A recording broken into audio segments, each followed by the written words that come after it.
अरे थांब बाळा, आज पुन्हा तू शांतपणे मला विचारलंस ना? स्वामी, माझी प्रार्थना तुमच्यापर्यंत पोचतीये का? तुझी एकही प्रार्थना व्यर्थ जात नाही.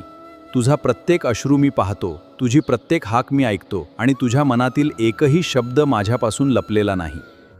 तुला वाटतं स्वामी शांत आहेत, पण बाळा, माझी शांतता म्हणजे मौन नाही, तर तुझ्या सुंदर उद्यासाठीची तयारी आहे.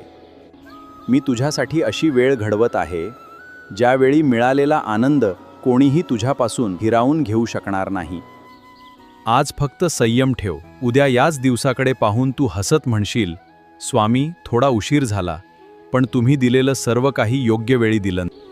हसत रहा, विश्वास ठेव आणि माझा हात कधीही सोडू नकोस, कारण तुझे चांगले दिवस आत्ता अगदी जवळ आले आहेत. बाळा, लवकरच तुझ्यासाठी आणखी एक खास संदेश घेऊन येत आहे. तो सर्वात आधी पाहण्यासाठी